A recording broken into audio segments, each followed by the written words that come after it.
Bienvenidos a La mente y sus cicatrices. Soy Pablo de Lorenzo, psicólogo experto en trauma y acoso, y hoy vamos a hablar sobre alcohol, drogas y cómo nos afecta al ser humano. Quería empezar con una pequeña historia para que veamos cómo las drogas siempre han estado en constante contacto con la humanidad. Y quería hablar con algo relativamente desconocido como es el ergotismo. Durante siglos la humanidad se ha visto aquejada de multitud de plagas en las cosechas de los cultivos que utilizaba para alimentarse.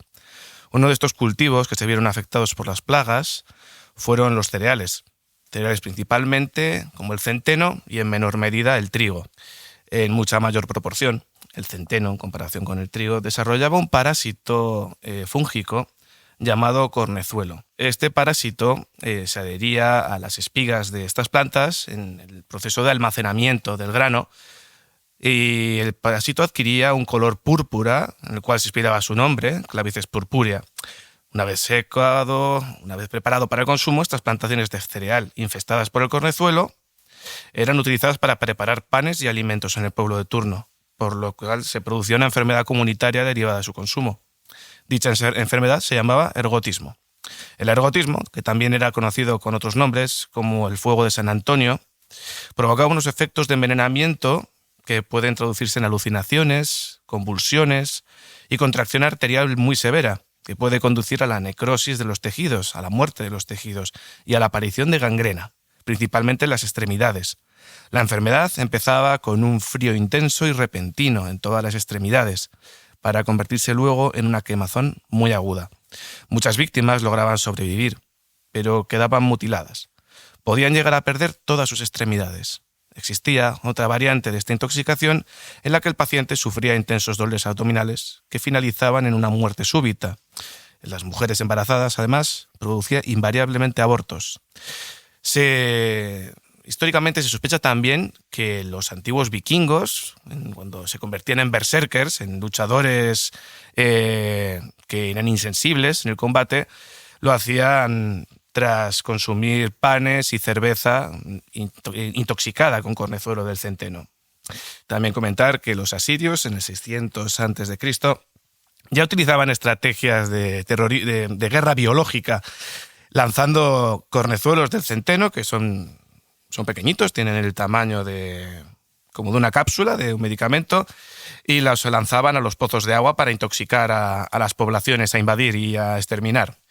Y de unos años para aquí, el químico suizo Albert Hofmann sintetizó por primera vez el LSD el 16 de noviembre de 1938 en los laboratorios Sandoz de Basilea, en Suiza, durante un programa de investigación dirigido a encontrar posibles usos de los alcaloides del grupo ergolina presentes en el cornezuelo del centeno.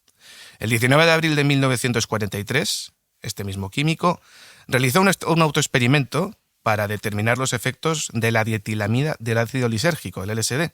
Hofmann ingirió deliberadamente 0,25 miligramos, o sea, 250 microgramos de la sustancia, cantidad que es brutalmente alta. Esa dosis está fijada hoy en los 20 microgramos, la dosis mínimamente efectiva.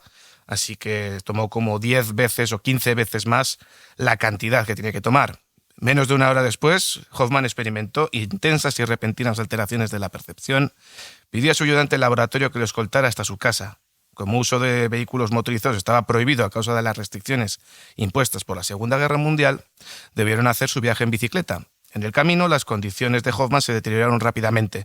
Veía a su vecina de al lado como una bruja. Pensaba que se estaba volviendo loco y creía que el LSD lo había envenenado. Sin embargo, cuando su médico de cabecera lo examinó, no detectó ninguna normalidad física, excepto por un par de pupilas increíblemente dilatadas. Hofmann fue estabilizado y pronto su pánico cesó.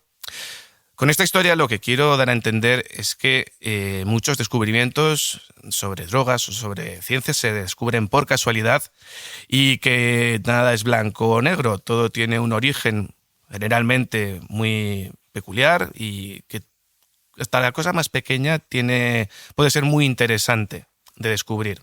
Entenderíamos que el LSD es una sustancia semisintética porque tiene un origen natural.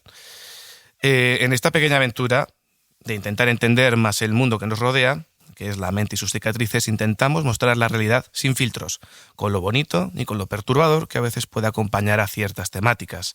El programa de hoy creo que os encantará. Trata sobre drogas y sus peculiaridades, sobre los estragos que causa y cómo frenarlos. Tenemos hoy el gran placer de entrevistar al psiquiatra experto en drogodependencias, Carlos Caso Usero. Hola, Carlos. Hola, ¿qué es? Muy buenas. ¿Podrías hablarnos un poco sobre ti, sobre tu trayectoria profesional?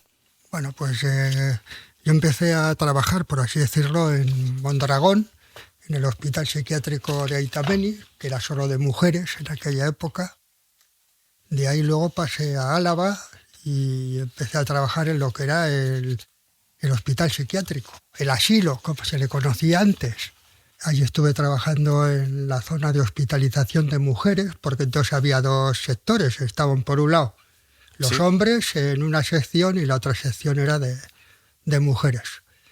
Luego vino el proceso de desinstitucionalización, que fue un poco lo que fue la apertura y la salida de la psiquiatría de los hospitales psiquiátricos a la calle. Sí, antes lo que se llamaban los manicomios, ¿no? Exacto. Y entonces ahí fue cuando se empezaron a crear los centros de salud mental, estructuras intermedias, etc.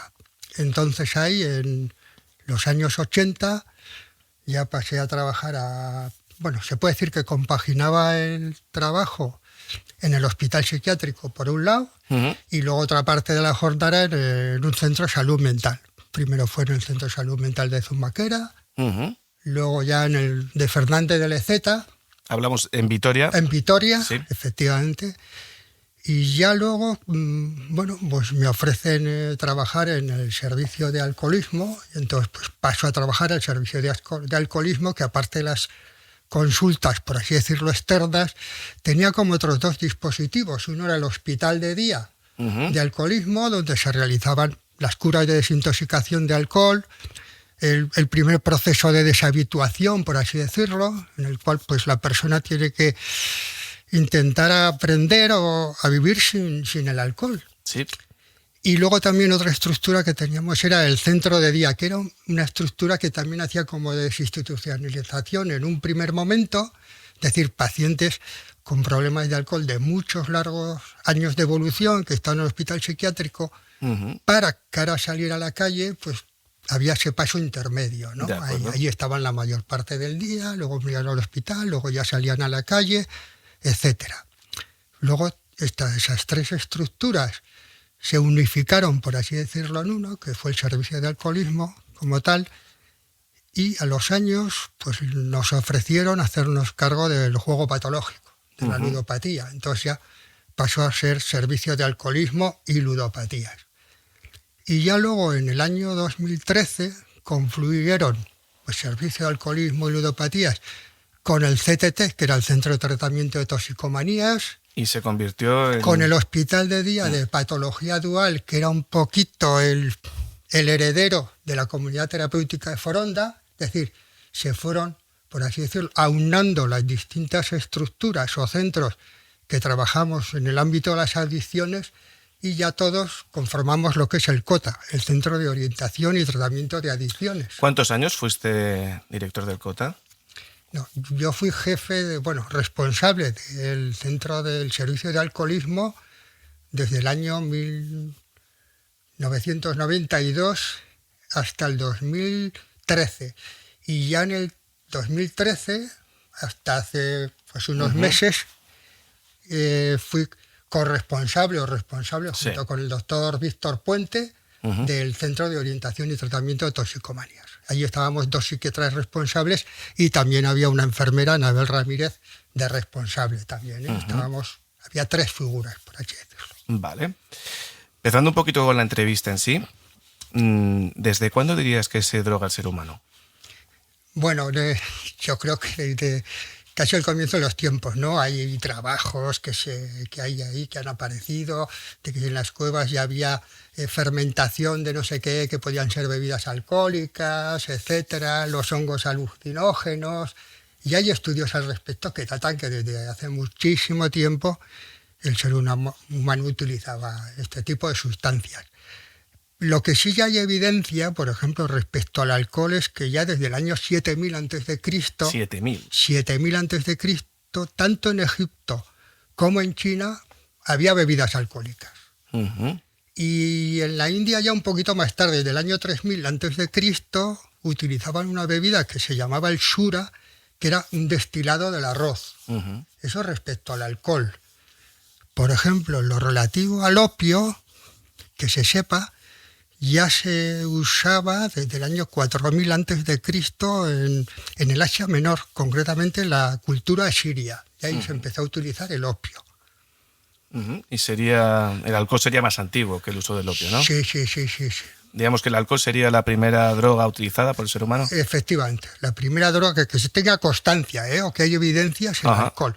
Luego está el opio. A la par del opio, la cocaína. Ya ha habido hallazgos de encontrarse vasijas e instrumentos destinados a masticar la hoja de coca en las costas de Chile y de Perú ya. Eso hace también como 4000 años. ¿A masticar las hojas de coca? Sí, antes de Cristo, 4000 años. O sea, las evidencias del opio y de la coca van un poco de la mano. Ajá. Y ya un poco más... Porque en América, en Latinoamérica, en la época precolombina, ¿opio había? No, ahí era cocaína. Era la hoja de el coca. horror de coca lo La que coca. sustituía al opio, ¿no? Sí. Ahí es. Ujú. Y ya luego, ya más cercano, ¿no? Aquí, pero ¿en qué época estamos hablando? 3500 años antes de Cristo también, se cultivaba el cannabis en el Himalaya, que se sepa, o sea que llevan ya, que se sepa, otra cosa es cuando realmente igual empezó, pero eso es lo que hay constancia de los hallazgos, etcétera. Vale. Y desde tu perspectiva, ¿cuál sería, si no tuviésemos que, igual simplificando un poquito, pero cuál sería la droga más peligrosa de todas las que podemos encontrar en la actualidad? Hombre, yo creo que la más peligrosa por la incidencia en la salud en general es el alcohol. El alcohol. Sí, por ejemplo, la Organización Mundial de la Salud relaciona que cada año hay 3 millones de fallecidos y fallecidas A nivel mundial. a nivel mundial por el tema del alcohol, que lo relaciona con el alcohol. Y concretamente esos 3 millones, pues hace como 4 apartados, que es un 30% puede ser por accidentes, caídas, situaciones de violencia, etcétera.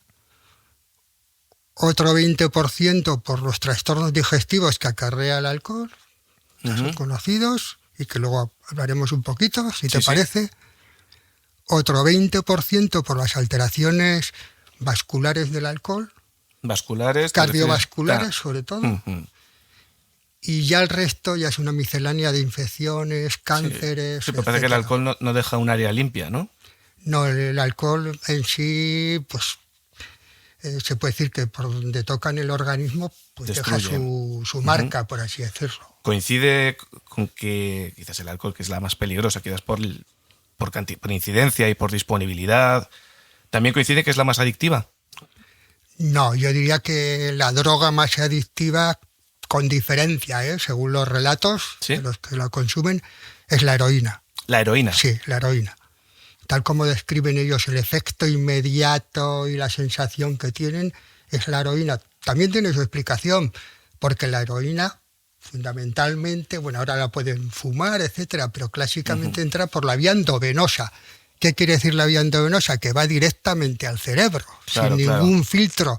El alcohol, ten en cuenta que hay que beberlo, tiene que pasar por el estómago, por el hígado, o sea, lleva más tiempo la metabolización y el efecto es más lento, por así decirlo. La aparición del efecto, en cambio, en la heroína es instantáneo. Instantáneo total. Total. Vale. Me han preguntado muchas veces acerca del tiempo relativo que lleva a obtener o que llega a que el deterioro físico más arquetípico de cada sustancia, pues por ejemplo, con la cocaína, la destrucción del tabique, con el alcoholismo, la cirrosis hepática, en esos dos temas, por ejemplo. Me gustaría preguntarte cuál es la mayor afección de cada una de las drogas más conocidas y el tiempo aproximado que tarda en producirse con un consumo alto y diario, por decirlo así. Pues, por ejemplo, alcohol, cocaína, anfetamina. heroína. ¿Cuáles son un poco los mayores deterioros generales? Lo que sí te puedo decir es que, por ejemplo, a nivel del alcohol, un consumo diario, abusivo de alcohol, mantenido durante, vamos a decir, los 5 o 10 años, ya empiezan a aparecer manifestaciones de lo que se llama el hígado graso. ¿El hígado graso qué es? Pues que la grasa se empieza a acumular entre las células hepáticas. Si la persona sigue consumiendo y bebiendo alcohol, del hígado graso pasamos a lo que se llama la hepatitis alcohólica, que es la inflamación del hígado. El hígado se inflama. Eso se detecta en los análisis de sangre, etcétera. Y que suelen salir por las típicas transaminasas que le llaman. Transaminasas elevadas, el volumen corpuscular medio elevado, etcétera.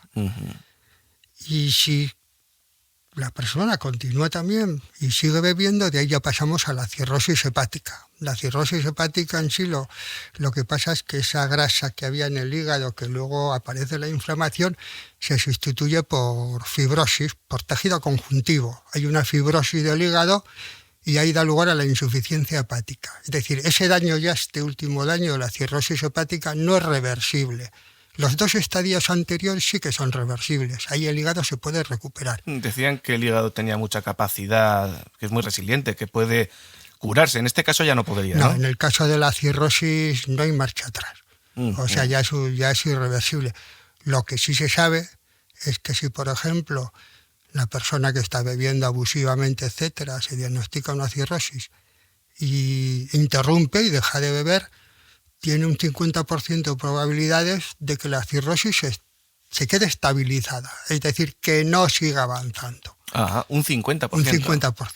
El otro 50%, la cirrosis sigue su curso. Vale, ¿y cuáles serían los daños más visibles del consumo, por ejemplo, de cocaína? Bueno, hay uno que es como muy llamativo, que es la alteración del tabique nasal, por así decirlo. Sabemos que si la persona está consumiendo 2 gramos o más diario, de forma diaria, pues igual entre 2 y 4 años empieza ya a tener, por ejemplo, pues que no huele, una falta de olfato, por ejemplo, pierde el olfato, luego presenta hemorragias nasales, luego hay una necrosis del cartílago y la última sería la perforación del tabique nasal. O sea, sigue ese orden. Primero la pérdida del olfato. Sí, hay la pérdida del olfato, luego las hemorragias, que eso indica que hay un daño evidente en el cartílago, el cual se termina necrosando. O sea, básicamente es sangrado de nariz constante. Exacto, sangrado de nariz.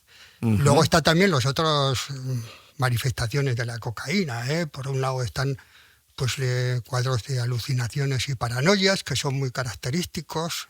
Depende, a veces son por intoxicación de cocaína y durante unos días, unas horas, la persona es en paranoia, incluso es consciente de que está en la realidad y no está en la realidad, y eso se pasa con el transcurso de los días. Otras veces se desarrolla un cuadro paranoide también. Siente que le están persiguiendo. Efectivamente, sí. Vale, ¿y qué daños orgánicos puede producir la cocaína? Hombre, unos que suelen aparecer son, vamos a decir, cerebrovasculares, ¿no? Puede producir infartos de miocardio, infartos cerebrales, es decir, hemorragia cerebral también, a ese nivel. Sí. O sea, que tiene un nivel alto de peligrosidad. Sí, a ese nivel, sí, efectivamente. Luego también pues los cuadros psicóticos que hemos comentado y también estados de angustia, etcétera. Había oído que la mezcla de alcohol con cocaína provoca cocaetileno y que debe ser algo más peligroso que la coca por separado y el alcohol por separado. Efectivamente, es una mezcla, una molécula conjunta y es mucho más, por así decirlo, peligrosa y adictiva que cada uno por separado. ¿Ah, sí? Es decir, no es ahí 1 más 1, 2, es 1 más 1, 3, 4, lo que sea. Ajá. Es una mezcla potencialmente adictiva y peligrosa. Claro. También es más psicoactiva, o sea, es algo también, diferente. Claro. Sí. Vale. Y hablando de la anfetamina, ¿nos puedes contar un poquito? Vale, la anfetamina se sintetizó a finales del siglo XIX por un químico japonés. Japonés, no tenía ni idea. Y destacó sobre todo por la utilización que hicieron de ella en la Segunda Guerra Mundial, cara a aumentar la belicosidad de sus tropas. Concretamente a los kamikazes, a los soldados kamikazes japoneses, les invitaban antes del combate a consumir anfetaminas. También se empleaban las anfetaminas en lo que es la industria bélica, había que producir mucho material militar y había que estar constantemente trabajando, también ahí se utilizó bastante las anfetaminas. Lo que llevó que al acabar la Segunda Guerra Mundial se encontraron con unos stocks de anfetaminas muy importantes y estos se puede decir que fueron desviados hacia la sociedad civil. Ujú. Y entonces ahí ocasionó muchos problemas de delincuencia, y sobre todo en la década de los 60 Ajá. en Japón. Y ya de ahí pasó un poco al área deportiva. Y cuando Como vieron el dopaje. el dopaje por anfetaminas para pues, ¿no? pues favorecer la resistencia, disminuye la señal que llega de agotamiento, queda restringida o disminuida, para favorecer el rendimiento. Lo que pasa es que entonces se vio que había pues fallecimientos por uso de esa droga, y sobre todo porque el organismo no se paraba a descansar, porque esa señal de alarma de que, oye, qué cansado estoy, prácticamente la anula y se sigue haciendo deporte o exigiéndote más, ¿no? Y entonces empezaron a aparecer los fallecimientos por paradas cardíacas, etcétera, y entonces ya se implementaron pues todos los sistemas de antidopaje, persiguiendo un poco, más que nada por los fallecimientos y el peligro físico que había por usar esta sustancia. Sí, se hablaba mucho de que la Unión Soviética tenía mucho tema de dopaje, así de este estilo. Antes también, claro, en la época anterior, efectivamente. Vale. ¿Hay alguna de las otras drogas que existan que quieras comentar un poco sobre sus consecuencias? Vamos a ver, por ejemplo, te comentaría que la ketamina, que es una sustancia también que se sintetizó, que se fabricó recientemente, yo creo que fue en el año 1962, y que se empleó tanto en el área veterinaria como en el área médica como anestésico. Se emplea como anestésico, pero también se ha salido del circuito y se utiliza como droga. Entonces, una de sus consecuencias así más llamativas que puede tener para el organismo es el aparecer una sintomatología urinaria, que pues al principio puede consistir en escozor al orinar. Luego notamos que tenemos una hematuria, es decir, echar sangre por la orina. ¿Eso en cuánto tiempo de consumo? Pues eso te diría que por lo que se suele manejar, después de 6 meses de consumo diario, tienes el consumo diario de ketamina, puede aparecer. Y si no, suele tardar entre 2 y 3 años si el consumo de ketamina es por 3 veces a la semana. Fines de semana o 3 veces a la semana. El jueves y los días de fin de semana. Ahí puede ocasionar esta clínica que nos lleva a ir con mucha más frecuencia al baño a orinar. Nos tenemos que levantar a la noche porque tenemos urgencia de orinar. Luego hay un dolor en la zona, en el hipogastrio, luego en la zona renal, y si esto va avanzando se llega a una insuficiencia renal, que ya es lo más grave. No suena nada bien. Vale, cambiando un poco de temática, quería preguntarte cómo, viendo tu amplia carrera profesional, ¿cómo ha evolucionado el consumo de drogas en España desde la heroína de los 80 hasta el presente? Bueno, yo lo que te puedo decir en 2 áreas, pues te voy a contestar a la pregunta, ¿no? De acuerdo. Una sería el área de las demandas de tratamiento, cómo han ido evolucionando, y sí que en la década de los 90 y los primeros años de los 2000, la sustancia que más demandas de tratamiento ocasionaba con diferencia era la heroína. Sí. Y así llegó hasta el año 2000, y los primeros años de la década de los 2000. Y ya llega el 2004 y ahí se empieza a producir una inflexión en las demandas, es decir, empieza a haber menos demanda de tratamientos por heroína, pero empieza a subir, y de manera muy importante, las demandas de tratamiento por cocaína. Hasta el 2008, se puede decir, hasta el 2008 la sustancia principal por la que se demandaba tratamiento era la cocaína. Y ya luego ya empieza a aparecer ahí el cannabis, las demandas de tratamiento por cannabis también, de una manera muy, muy, muy importante. Las de alcohol se mantienen estables, ¿no? Se mantienen, en este término te estoy hablando de las drogas ilegales, por así decirlo. Claro, ¿no? claro.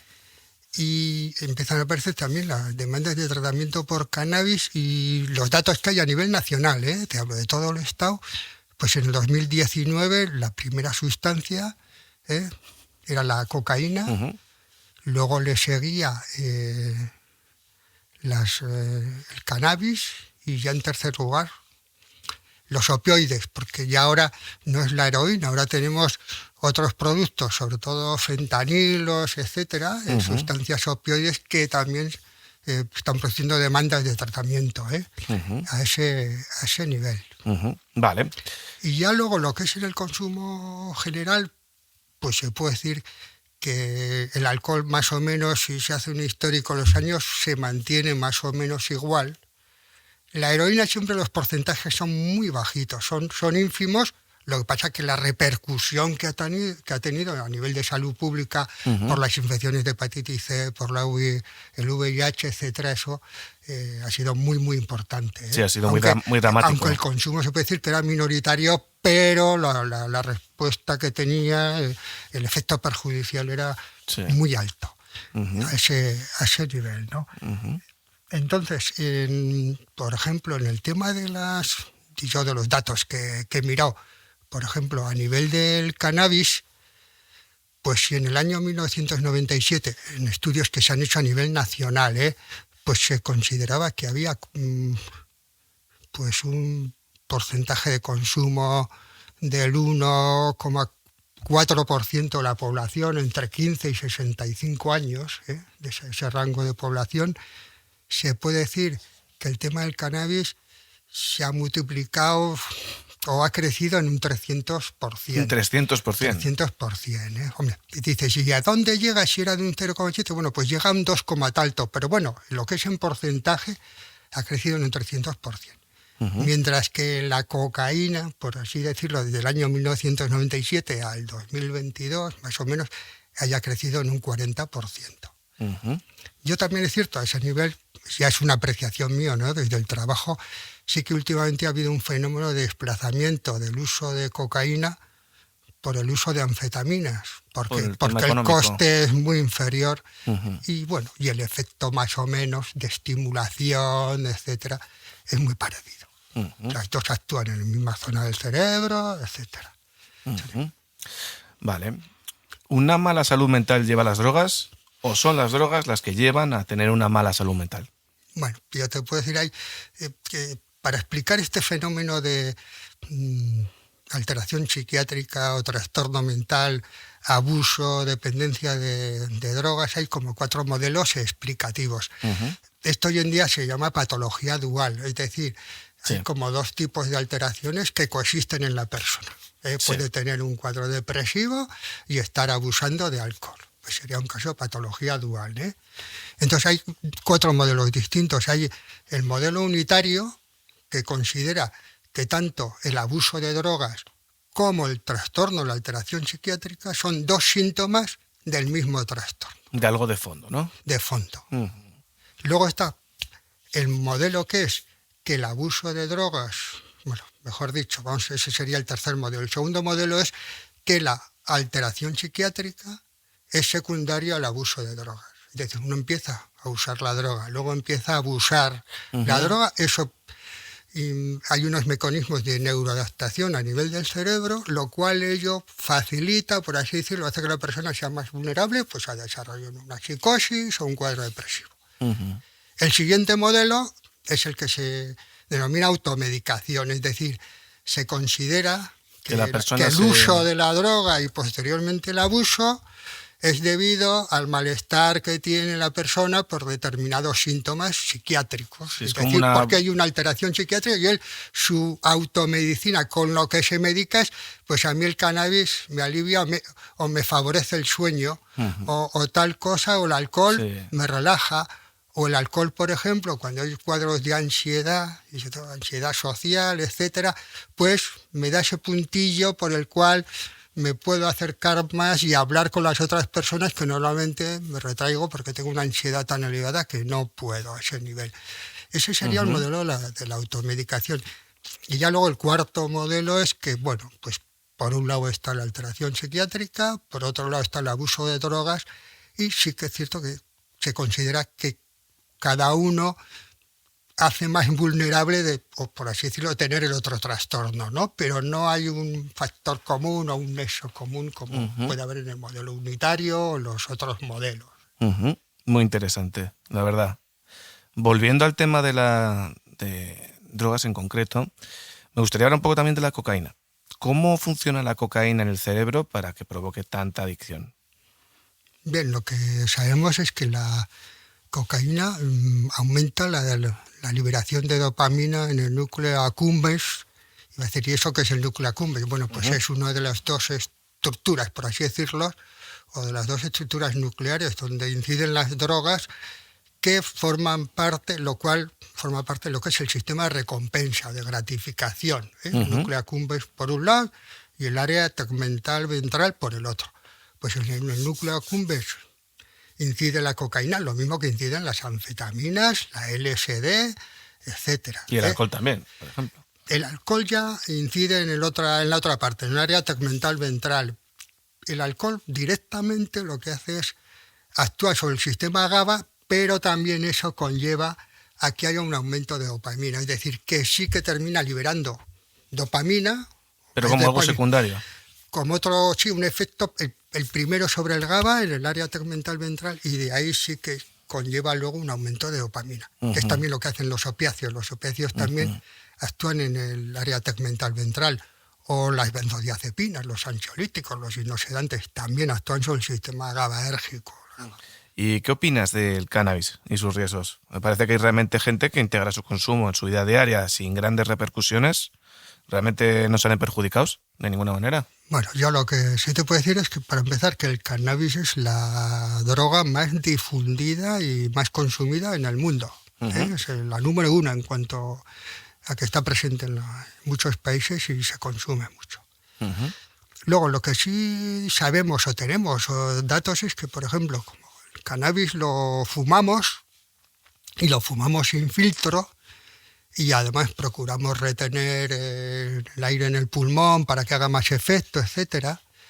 Entonces eso conlleva que pueden ocasionar problemas respiratorios del tipo de bronquitis crónica, enfisema pulmonar y que puede hasta haber estados de cáncer por esa manera de fumar cuando es de manera diaria, abusiva, etcétera. También a nivel cardiovascular puede ocasionar arritmias, con lo cual las personas que tienen problemas de hipertensión arterial o que han tenido algún infarto de miocardio o angina de pecho, por así decirlo, pues hombre, les puede perjudicar bastante el cannabis a ese nivel. Luego también es cierto que se relaciona con la aparición de cuadros depresivos, depresivos, de estados de ansiedad.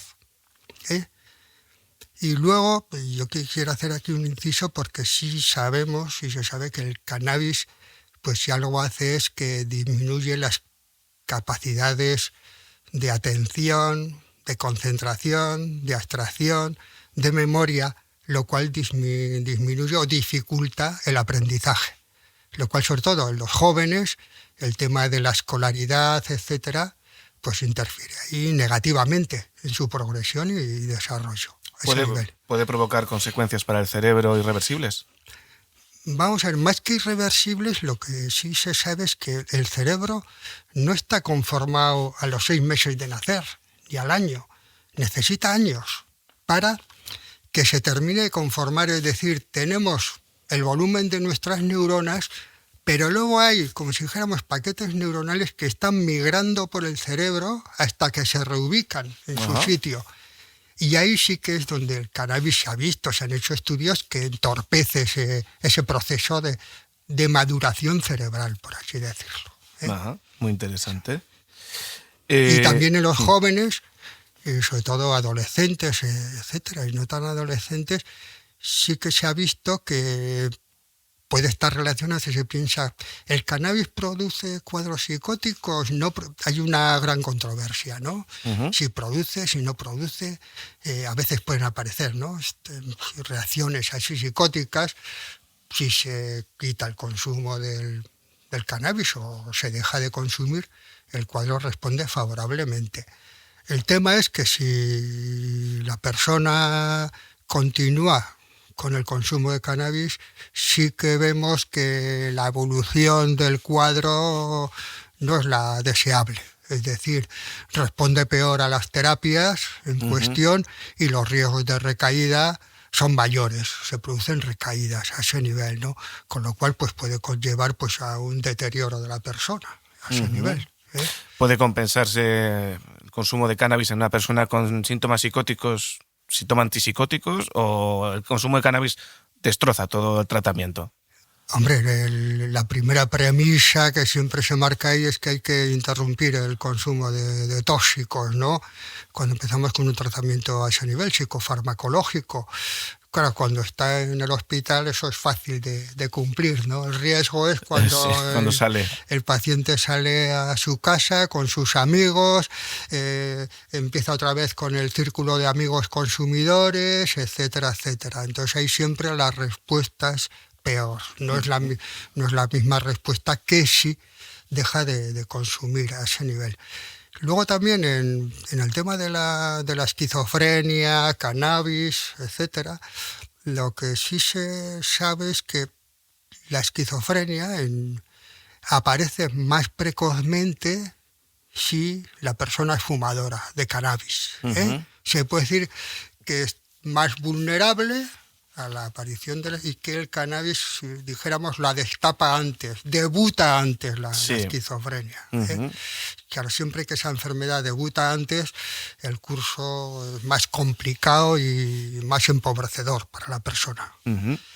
Cambiando un poco de tercio, me gustaría preguntarte sobre la ludopatía.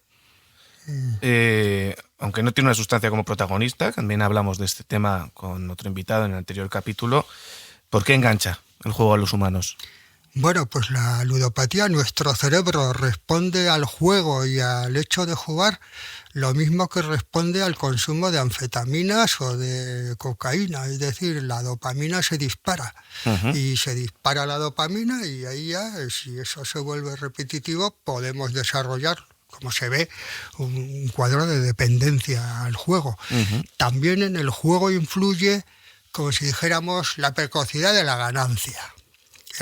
El juego más adictivo es aquel el que la ganancia es inmediata. Por ejemplo, caso típico, las máquinas tragaperras, que siempre clásicamente han sido el primer juego de demanda de tratamiento. Las máquinas tragaperras. ¿Por qué? Pues que la ganancia ya es inmediata.